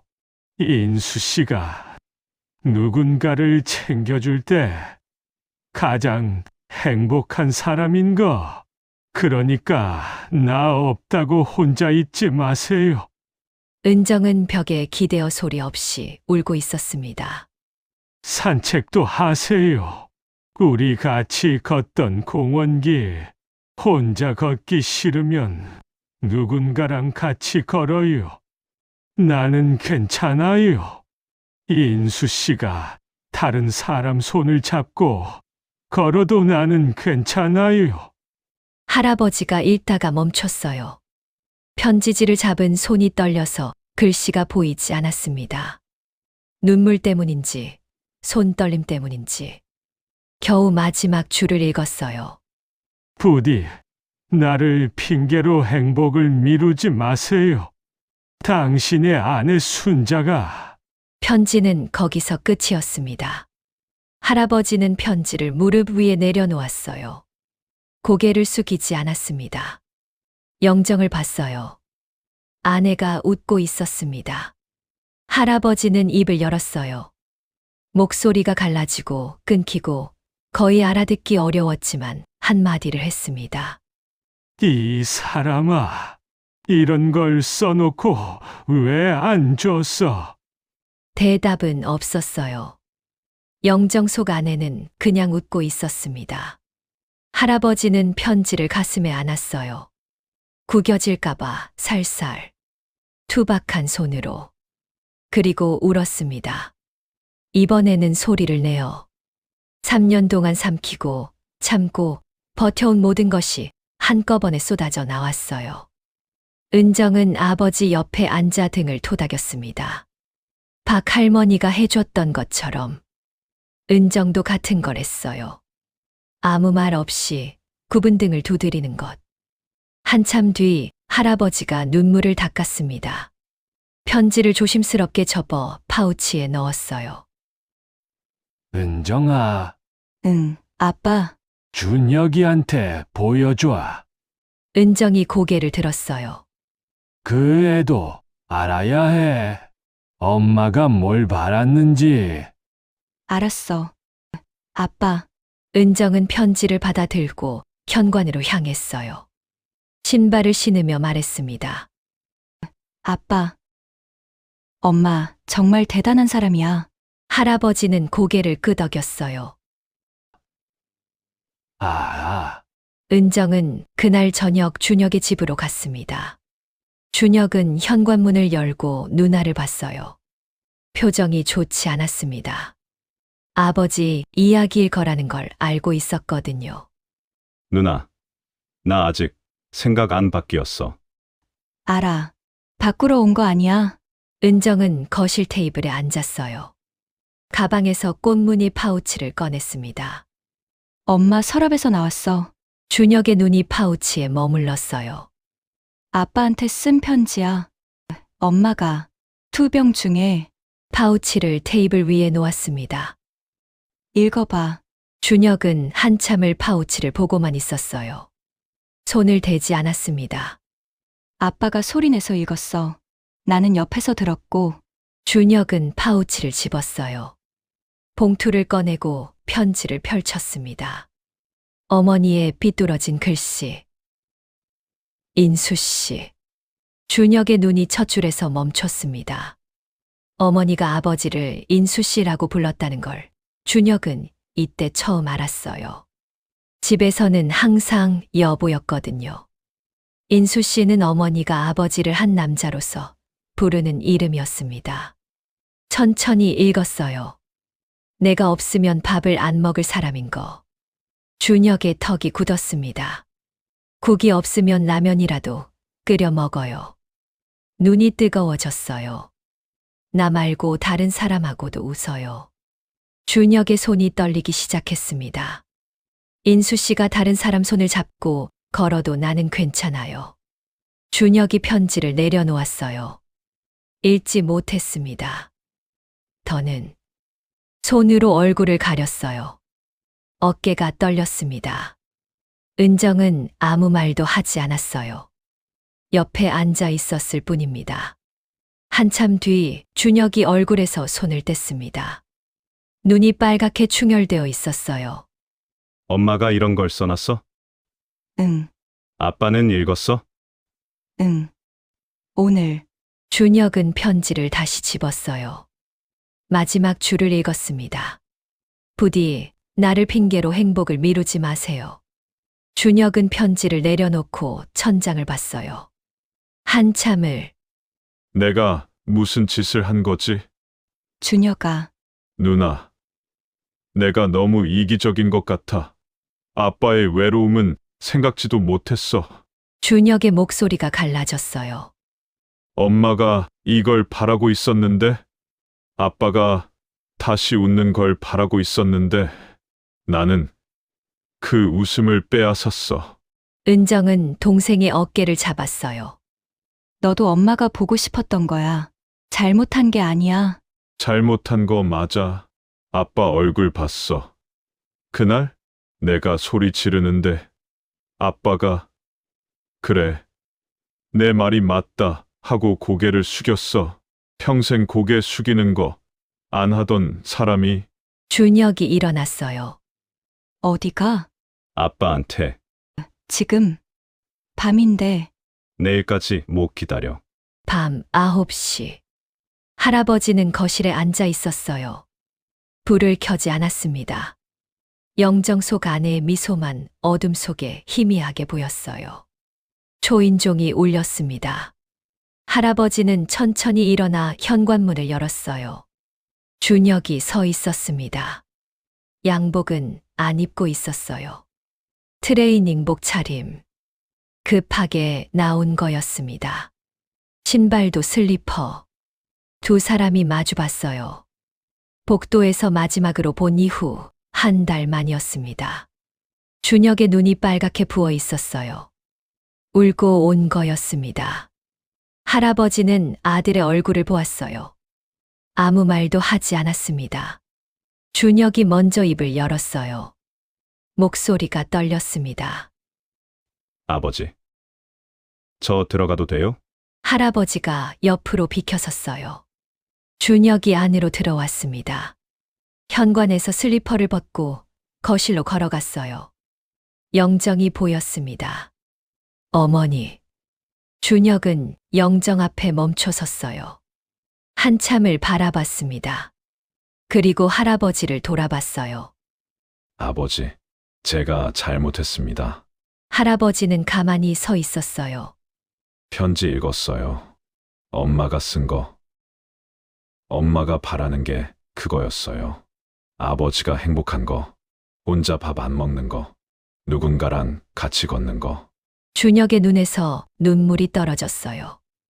근데 저는 그걸 빼앗았어요. 아버지가 겨우 웃기 시작했는데 제가 그걸 부숴버렸어요. 할아버지는 아무 말도 하지 않았습니다. 그날 아버지가 돌아서는 뒷모습 봤어요. 등이 그렇게 작은 줄 몰랐어요.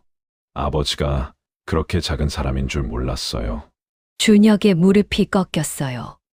서 있을 수가 없었던 겁니다. 거실 바닥에 무릎을 꿇었어요. 42살 남자가 74살 아버지 앞에서 무릎을 꿇은 겁니다. 아버지, 죄송합니다. 할아버지의 입술이 떨렸어요. 어머니도 아버지가 행복하길 바라셨어요. 저만 몰랐어요. 할아버지는 한참을 서 있었습니다. 아들이 무릎을 꿇고 울고 있었어요. 42살. 직장에서는 팀장이고 집에서는 아버지인 남자가 자기 아버지 앞에서 바닥에 무릎을 대고 울고 있었습니다. 할아버지가 천천히 다가갔어요. 손을 뻗었습니다. 투박한 손. 청근 기술자의 손. 그 손이 준혁의 어깨에 닿았어요. 일어나라. 일어나라. 준혁아, 목소리가 갈라졌지만 단단했어요. 내가 잘못한 거 아니다. 준혁이 고개를 들었어요. 너도 엄마가 보고 싶었던 거지. 아빠가 딴데 눈 돌리는 것 같아서 무서웠던 거지. 준혁의 눈물이 또 떨어졌어요. 나도 무서웠다. 할아버지가 아들의 팔을 잡아 일으켰습니다. 엄마를 잊을까봐 무서웠어. 근데 그게 아니더라. 엄마는 여기 있어. 할아버지가 가슴을 가리켰어요. 여기서 안 나가. 누구를 만나도 뭘 해도 여기 있어. 준혁은 아버지를 바라봤어요. 74살. 구부정한 등. 주름진 얼굴. 하지만 눈은 살아 있었습니다. 한 달 전 복도에서 고개를 숙이던 그 눈이 아니었어요. 준혁은 아버지를 안았습니다. 기억에 없는 일이었어요. 마지막으로 아버지를 아는 게 언제인지. 초등학교 때, 중학교 때, 기억이 나지 않았습니다. 할아버지의 몸이 작았어요. 이렇게 작았나. 어릴 때는 세상에서 가장 큰 사람이었는데, 할아버지도 아들을 안았어요. 투박한 손이 아들의 등을 두드렸습니다. 한참 뒤 두 사람은 거실에 마주 앉았어요. 할아버지가 부엌에서 라면을 끓여왔습니다. 냄비 하나에 라면 2개. 물은 이번에도 적었어요. 아버지, 이거 짤 것 같은데. 짜도 먹으면 된다. 두 사람은 냄비를 사이에 놓고 라면을 먹었어요. 짰습니다. 역시. 하지만 둘 다 끝까지 먹었어요. 아버지, 왜? 그 할머니, 박 할머니, 좋은 사람이에요? 할아버지는 젓가락을 멈췄어요. 잠깐 생각하더니 말했습니다. 삼각김밥 하나로 점심 때우는 사람이다. 준혁은 무슨 뜻인지 바로 이해하지 못했어요. 그래서 김밥을 2줄 싸갔다. 준혁은 아버지를 봤어요.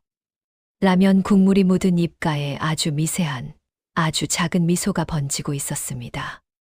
준혁은 더 묻지 않았어요. 그 미소 하나면 충분했으니까. 밤 11시. 준혁이 현관에서 슬리퍼를 신으며 말했습니다. 아버지, 병원 다시 나가세요. 할아버지는 대답하지 않았어요. 약과 사가지고. 할아버지가 아들을 봤어요. 준혁은 웃었습니다. 어색하게. 눈은 아직 빨갛게 부어 있었지만 이 녀석이 문이 닫혔어요. 할아버지는 현관에 한참 서 있었습니다. 그리고 거실로 돌아와 영정을 봤어요. 여보, 준혁이가 왔다 갔어. 영정 속 안에는 웃고 있었습니다. 내 편지 읽고 왔더라. 잠깐 침묵. 고마워. 이 편지. 할아버지는 꽃무늬 파우치를 영정 옆에 놓았어요. 약과가 놓여 있던 자리. 한 달 전에 전하지 못하고 가져온 약과 대신 아내의 편지가 그 자리에 놓였습니다. 할아버지는 불을 끄지 않았어요. 오늘은 거실 불을 켜둔 채 잠이 들었습니다. 3년 만에 불이 켜진 거실에서. 9월. 할아버지는 세면대 앞에 섰습니다. 거울을 봤어요. 한 달 넘게 보지 않았던 거울. 늙은 남자가 서 있었습니다. 수염이 자라 있었어요. 눈 밑에 그늘이 있었습니다. 면도기를 집었어요. 물을 틀었습니다. 거품을 묻히고 턱을 쓸어 올렸어요. 서걱, 서걱. 면도기가 피부를 긁는 소리가 조용한 화장실에 울렸습니다. 3년 전에는 아내가 부엌에서 뭔가 하는 소리가 같이 들렸어요. 지금은 면도기 소리뿐이었지만 그래도 할아버지는 면도를 끝까지 했습니다. 거울을 다시 봤어요. 깔끔해졌습니다. 주름은 그대로였지만 얼굴이 달라 보였어요. 사람이 사람으로 보이려면 최소한 이 정도는 해야 한다는 것. 할아버지는 그걸 다시 기억해낸 거였습니다. 옷장을 열었어요. 하늘색 셔츠가 아내의 카디건 옆에 걸려 있었습니다. 할아버지는 셔츠를 꺼냈어요. 이번에는 망설이지 않았습니다. 단추를 채웠어요. 하나, 둘, 셋. 거울을 봤습니다. 괜찮았어요. 이번에는 부끄럽지 않았습니다. 현관에서 신발을 신었어요. 문을 열기 전에 뒤를 돌아봤습니다. 영정 속 아내가 웃고 있었어요. 그 옆에 꽃무늬 파우치가 놓여 있었습니다. 아내의 마지막 편지. 여보, 이제 그만 미안해하려고. 잠깐. 덤으로 얻은 이 시간을 참 고맙게 살아가겠어. 영정 속 아내는 웃고 있었어요. 언제나처럼. 하지만 오늘은 그 미소가 다르게 보였습니다. 전에는 자기를 붙잡는 미소 같았어요. 나를 잊지 마세요라는 미소. 하지만 오늘은 가세요라는 미소 같았습니다. 걱정 말고 가세요라는 미소. 할아버지는 문을 열고 나갔어요. 병원까지는 버스로 세 정거장이었습니다. 할아버지는 버스에 앉아 창밖을 봤어요. 9월의 햇살이 거리를 비추고 있었습니다. 여름이 지나고 가을이 오는 길목. 나무잎이 아직 초록이었지만 끝이 살짝 노란 것들이 보였어요. 한 달 반 만에 바깥이었습니다. 거리가 낯설지 않았어요. 달라진 건 없었습니다. 하지만 버스 창으로 들어오는 햇살이 유독 따뜻했어요. 아, 이게 바깥의 온도구나. 거실에 앉아 있으면 모르는 온도. 사람들 사이에 나와야만 느낄 수 있는 온도. 병원에 도착했습니다. 정문 앞에 섰어요. 저번에는 여기서 한참을 서 있었죠. 들어갈까 말까. 그때는 은정이 써놓은 신청서 때문에 억지로 들어갔어요. 이번에는 달랐습니다. 발이 떨어졌어요. 바로 문을 밀었습니다. 복도를 걸었어요. 익숙한 소독약 냄새. 봉사자 대기실을 지나고 로비를 지나고 할아버지는 복도 끝을 봤습니다. 박 할머니가 있었어요. 302호 병실 앞. 환자의 휠체어를 밀고 있었습니다. 작은 체구가 힘을 주고 있었어요. 환자에게 뭔가 말하며 웃고 있었습니다. 한 달 반 전이나 지금이나 똑같은 모습. 세상이 바뀌어도 그 자리에서 같은 일을 하고 있는 사람. 할아버지는 멈춰 섰어요. 박 할머니는 아직 할아버지를 보지 못했습니다. 환자와 이야기하면서 휠체어를 밀고 있었어요. 할아버지는 걸었습니다. 천천히 복도 끝을 향해 발소리가 울렸어요. 조용한 병원 복도에 투박한 구두 소리가. 박 할머니가 고개를 들었습니다. 할아버지를 봤어요. 두 사람의 눈이 마주쳤습니다. 3미터쯤 떨어진 거리. 박 할머니의 손이 휠체어에서 멈췄어요. 눈이 커졌습니다. 하늘색 셔츠가 보였을 거예요. 면도한 얼굴이 보였을 거예요. 한 달 반 만에 나타난 이 사람이. 박 할머니의 입꼬리가 떨렸어요. 웃으려는 건지 울려는 건지 아마 둘 다였을 겁니다. 박 할머니는 웃었어요. 환하게 평소처럼. 오셨어요? 한마디, 딱 한마디. 반갑다고도 보고 싶었다고도 어디 갔었냐고도 하지 않았어요. 그냥 오셨어요? 그게 박 할머니였습니다. 할아버지는 걸었어요. 남은 3미터를. 느리지만 멈추지 않았습니다. 그리고 박 할머니 옆에 섰어요. 나란히. 아, 네. 딱 한 글자. 한 달 반 동안 하지 못했던 대답. 전화로도 마음속으로도 하지 못했던 대답. 그게 전부였어요. 거창한 고백도 없었습니다. 극적인 프러포즈도 없었어요. 꽃다발도 약과도 아무것도 들고 있지 않았습니다. 그냥 옆에 서는 것. 그게 할아버지의 대답이었어요. 박 할머니는 더 묻지 않았습니다. 웃으면서 휠체어를 다시 밀기 시작했어요. 할아버지는 그 옆에서 걸었습니다. 말없이 복도를 함께 걸었어요. 간호사가 지나가며 봤습니다. 김 선생님, 오랜만이시네요. 할아버지는 고개만 끄덕였어요.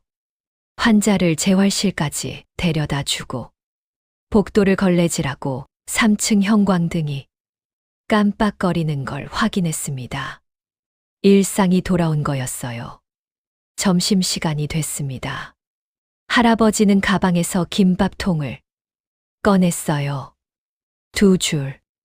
은정에게 전날 밤에 전화해서 부탁한 거였습니다. 은정아, 내일 김밥 좀 싸줄 수 있겠니? 몇 줄? 2줄. 은정은 아무 말 없이 알았어라고 했어요. 할아버지는 김밥통을 테이블 가운데 놓았습니다. 박 할머니가 맞은편에 앉았어요. 손에는 편의점 삼각김밥이 들려 있었습니다. 하나. 할아버지는 김밥통 뚜껑을 열었어요. 박 할머니가 봤습니다. 김밥 2줄. 어머, 많이 싸왔네. 딸이 자꾸 많이 싸줍니다. 같은 말이었어요. 몇 달 전이랑 똑같은 말. 같은 거짓말. 박 할머니도 알고 있었을 겁니다. 하지만 모르는 척 웃으며 김밥을 집었어요. 같은 자리에 같은 사람이 같은 김밥통을 사이에 두고 앉아 있었습니다. 달라진 건 없어 보였어요. 하지만 모든 게 달라져 있었습니다. 봉사활동이 끝난 후 두 사람은 병원 정원 벤치에 앉았어요. 암묵적인 약속의 자리. 9월의 저녁 바람이 불었습니다. 여름과 가을 사이의 바람. 덥지도 춥지도 않은. 한참을 아무 말 없이 앉아 있었어요. 할아버지가 먼저 입을 열었습니다. 박순희 씨, 박 할머니가 고개를 돌렸어요. 할아버지가 박 할머니의 이름을 부른 건 처음이었습니다. 박할머니도 아니고 저기요도 아니고 박순희 씨. 박할머니의 눈이 살짝 커졌어요. 그동안 죄송했습니다. 뭐려? 연락도 없이 안 나오고. 괜찮아요. 사정이 있었잖아요. 잠깐 침묵. 아내가 편지를 남겨놨더라고요. 박할머니는 말없이 들었어요.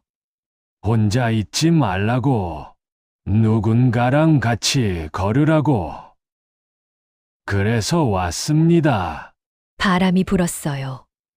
박할머니의 흰머리가 흔들렸습니다. 앞으로도 옆에 앉아도 되겠습니까? 박할머니는 한참을 말이 없었어요. 앞을 보고 있었습니다. 병원 건물 너머로 지는 해를. 9월의 노을은 7월보다 낮고 길었습니다. 김인수 씨, 아, 네. 나도 무서웠어요. 할아버지가 옆을 봤어요. 김인수 씨가 안 나오는 동안 나도 무서웠어요. 또 혼자가 되는 건 아닌가 싶어서. 박할머니의 목소리가 작아졌어요. 남편 떠나고 아들 연락 끊기고 이제 좀 옆에 사람이 있나 싶었는데 또 가버리면 어쩌나. 할아버지의 손이 움직였어요. 무의식이었을 겁니다. 벤치 위에 놓인 박할머니의 손 옆에 자기 손을 놓았습니다. 닿지는 않았어요. 새끼손가락 하나 간격. 그 좁은 틈 사이로 9월에 바람이 지나갔습니다. 안 갑니다. 박할머니가 할아버지를 봤어요. 이제 안 갑니다. 박할머니의 눈에 물기가 번졌어요. 하지만 웃었습니다. 환하게, 입보다 눈이 먼저 웃는 그 웃음으로 두 사람은 나란히 앉아 노을을 봤습니다. 손은 여전히 닿지 않았어요. 새끼손가락 하나 간격. 하지만 그 간격이 세상에서 가장 가까운 거리 같았습니다. 봄이 왔습니다. 정확히는 다시 왔습니다. 작년 3월에 할아버지는 죽은 꽃에 물을 주고 있었어요. 올해 3월에는 살아있는 꽃에 물을 주고 있습니다. 베란다에 화분이 2개 있었어요. 하나는 3년째 말라있는 제라늄. 줄기만 남은 갈색 막대기 같은 것. 할아버지는 여전히 이 화분에 물을 주었습니다. 예주. 아내에게 주는 물이니까. 그건 바뀌지 않았어요. 다른 하나는 살아있는 제라늄. 은정이 갖다 놓은 것. 빨간 꽃이 피어 있었어요.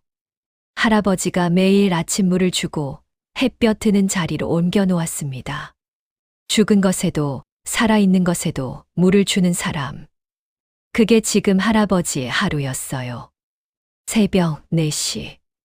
할아버지는 눈을 떴습니다. 빈 이불을 쓸어봤어요. 차가웠습니다. 언제나처럼. 하지만 손을 걷었어요. 일어났습니다. 부엌에 가서 밥을 했어요.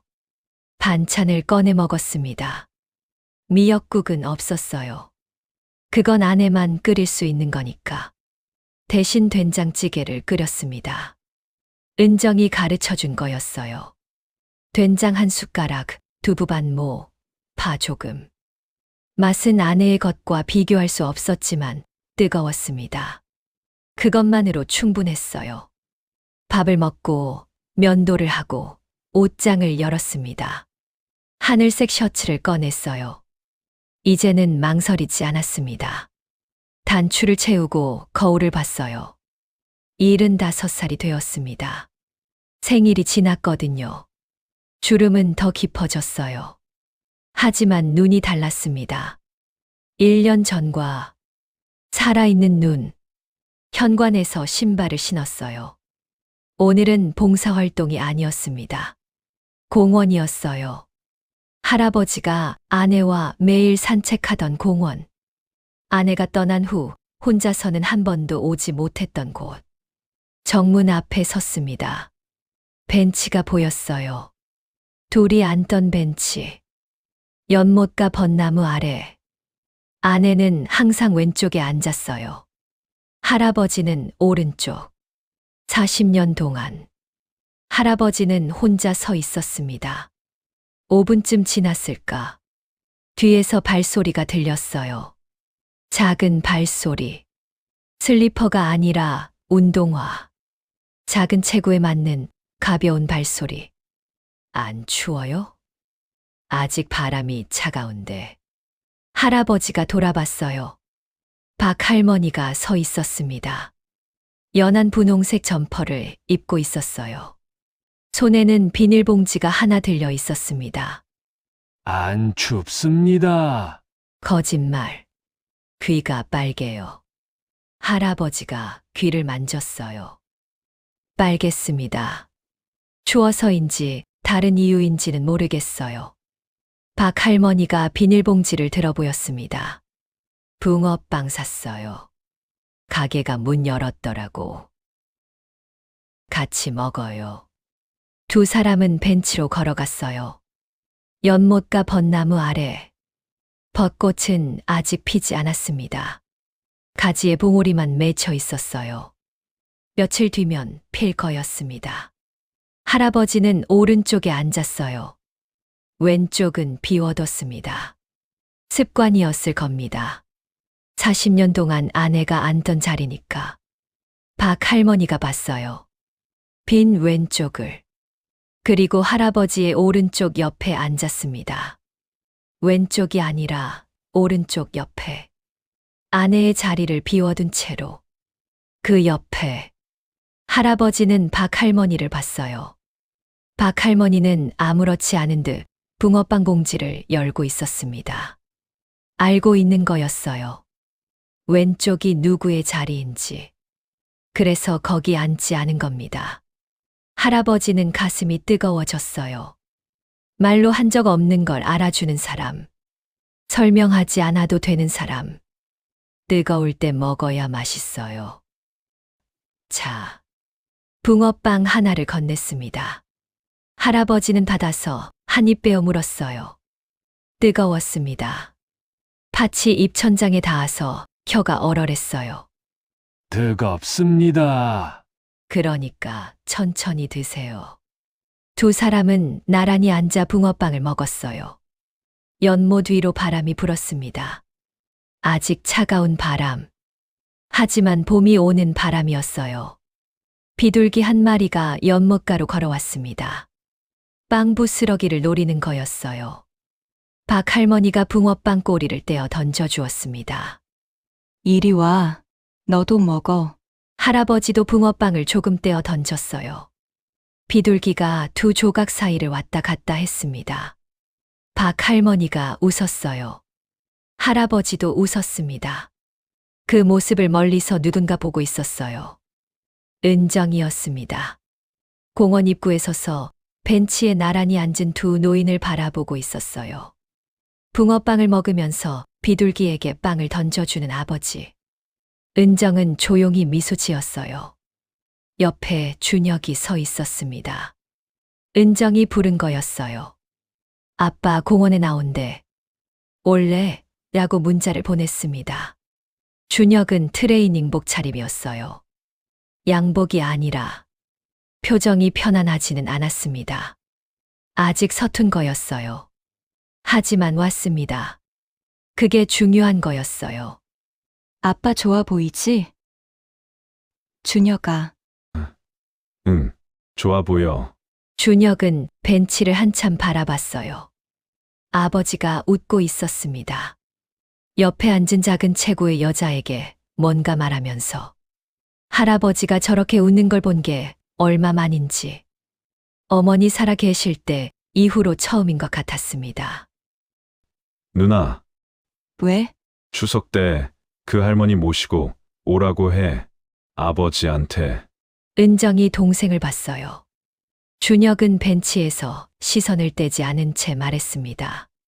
송편 좋아하시는지 물어봐. 엄마 레시피로 만들게. 은정의 눈이 젖었어요. 알았어. 두 사람은 벤치까지 가지 않았습니다. 멀리서 봤어요. 아버지의 시간을 방해하지 않으려고. 은정이 돌아서며 말했어요. 가자. 응. 두 남매가 공원 입구를 나서며 멀어졌어요. 벤치에서는 두 노인이 여전히 나란히 앉아 있었습니다. 붕어빵은 다 먹었어요. 비둘기는 빵이 떨어지자 연못 쪽으로 돌아갔습니다. 김인수 씨, 아, 네. 내년에도 여기 올까요? 벚꽃 필 때 예쁠 거예요. 할아버지는 벚나무 가지를 올려다 봤어요.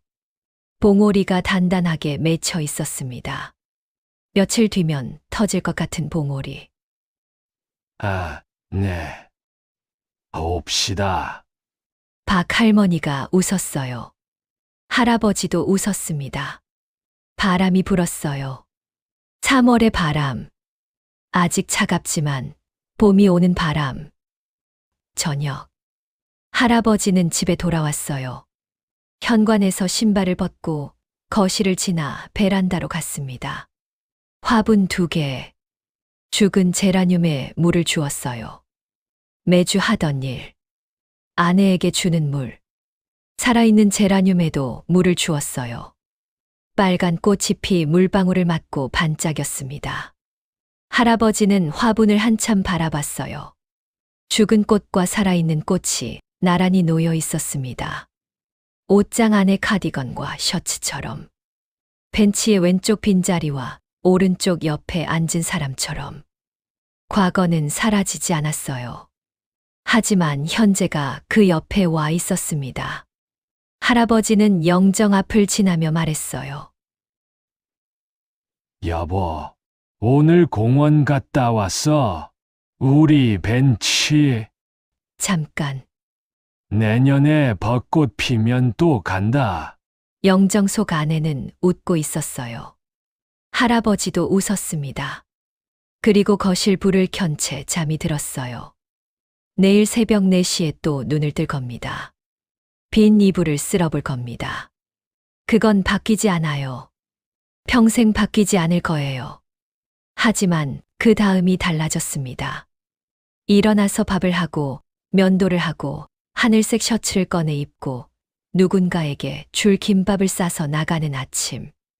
죽은 꽃에도 물을 주고 살아있는 꽃에도 물을 주는 아침. 모든 것이 완벽하게 해결된 것은 아니었습니다. 준혁은 여전히 서툴렀어요. 할아버지의 가슴 한쪽에는 아내의 빈자리가 있었습니다. 새벽 4시의 정막은 사라지지 않았어요. 하지만 다른 쪽 가슴에는 누군가와 함께 붕어빵을 나눠 먹을 수 있는 봄날이 와 있었습니다. 사람이 사람을 다시 사랑하는 데는 목숨만큼의 용기가 필요하더라고요. 김인수 할아버지는 그 용기를 냈습니다. 그리고 2번째 봄날이 찾아왔습니다. 오늘의 이야기 어떠셨나요? 사랑하는 사람을 떠나보낸 뒤 다시 행복해져도 되는 걸까 하고 스스로를 가두는 분들이 있습니다. 하지만 죽은 꽃에 물을 주는 것이 사랑을 잊지 않는 거라면 살아있는 꽃에 물을 주는 것은 사랑을 다시 시작하는 겁니다. 둘 다 할 수 있는 사람이 진짜 사랑을 아는 사람이었습니다.